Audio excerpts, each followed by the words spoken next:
Hello, I'm Martin, and welcome to Short Stories, brought to you by the National Taichung University of Science and Technology Language Center. Today's short story is called The Story of Andreuccio. It's based on one of the stories from the famous Decameron, a book written by Giovanni Boccaccio in 1353. I chose to retell this story for two reasons: to introduce you to a piece of classic Western literature, and because I thought it was funny. It's a very Italian story. Before I can tell you the story, I must first give you the vocabulary and example sentences. After the story, I will read 4 listening comprehension questions. Okay, as they say in Italy, andiamo. The vocabulary. Be in for. Be in for. If you cheat on a test, you will be in for a lot of trouble. Credit. Credit. The shop owner wouldn't let me buy the goods on credit. Con artist. Con artist. The con artist tricked the woman into giving him all of her money. At one's leisure. At one's leisure. You can read this book at your leisure. Naive. Naive.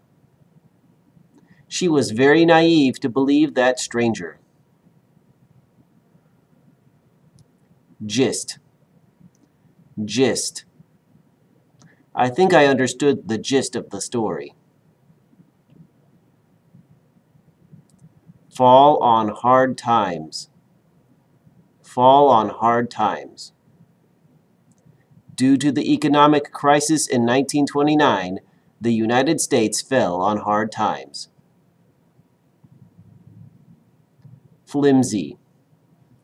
Flimsy. Don't stand on the table. It's too flimsy to hold your weight.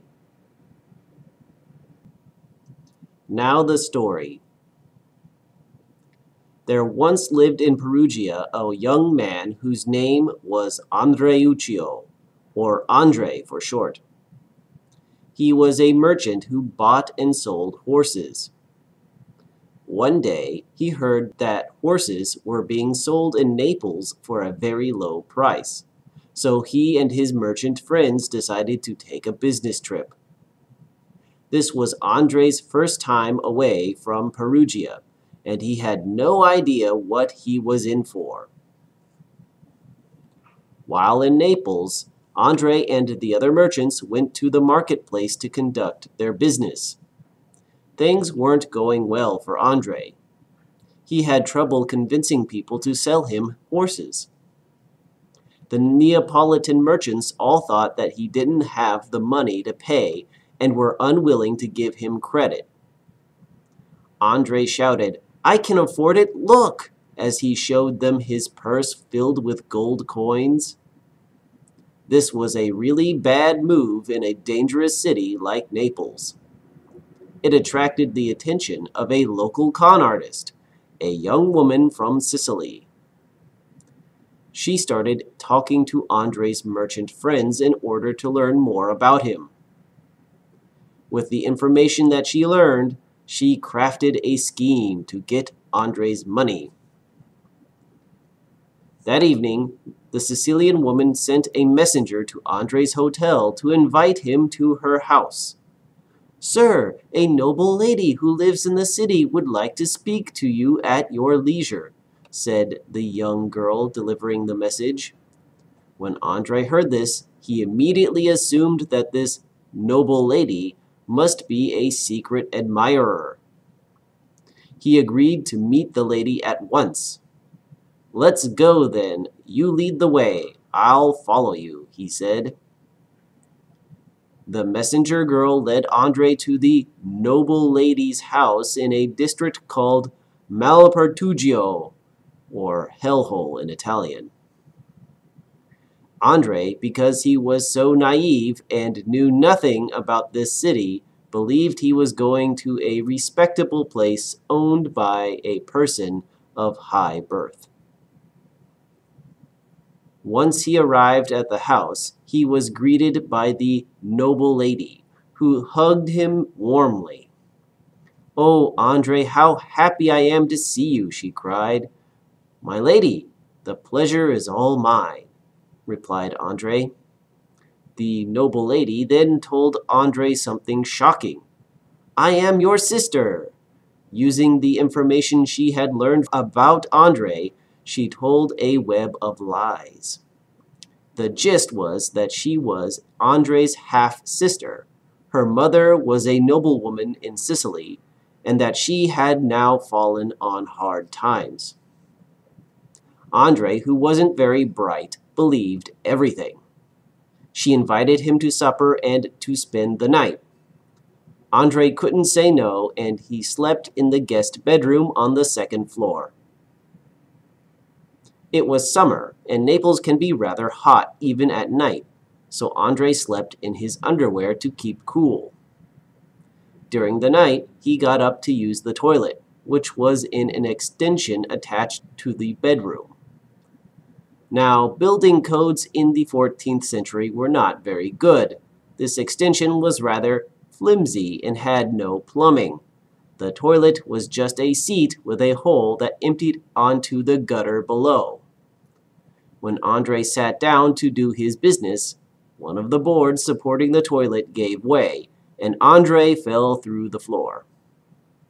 Thankfully, the pile of filth that filled the gutter broke his fall. Andrei called for help. The noble lady heard him and went to his room to see what had happened. She saw him down in the gutter and told him to wait. She then noticed his wallet by the bed.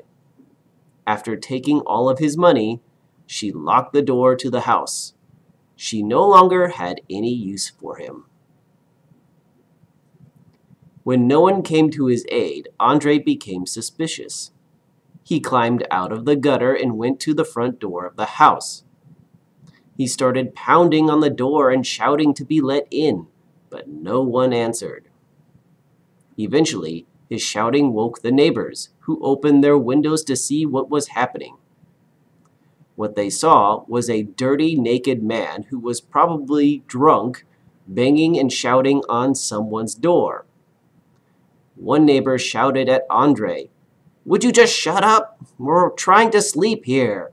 Another neighbor yelled, "What's the matter with you? Don't you know some of us have to go to work in the morning?"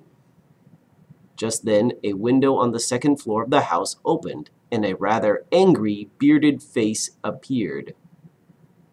"Who's down there?" bellowed the bearded man. Andrei answered, "I am the brother of the lady who lives here." The bearded man, now even angrier, yelled back, "I don't know who you think you are or what you want with my girlfriend, but if you don't leave in the next 5 seconds, I'm going to come down there and kick your ass." Andrei became scared and decided to go back to his hotel. On his way back to his hotel, Andrei realized just how bad he smelled. He wanted to wash off some of the filth, so he stopped at a neighborhood well. When he pulled up the bucket, he reached for it. A stone on the edge of the well gave way, and Andrei fell in.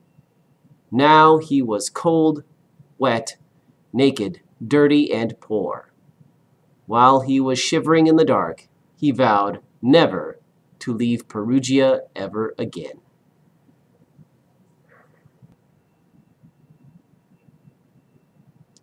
Now for the questions. Number 1. Why did Andrei go to Naples? A. He wanted to sell some horses. B. He wanted to buy some horses. C. He wanted to visit his sister. D. He was born there. The answer is B. He wanted to buy some horses. Question 2. Who was the noble lady? A. His sister. B. His mother. C. A criminal. D. A bearded man. The answer is C. A criminal. She was not actually his sister. That was a lie. Question 3. What happened to Andre during the night? A. He lost all of his money. B. He fell into a sewer. C. He got stuck in a well. D. All of the above. The answer is, of course, D. All of the above. All of these terrible things happened to poor Andre. Question 4. What word best describes Andre? A. Naive. B. Smart. C. Witty. D. All of the above.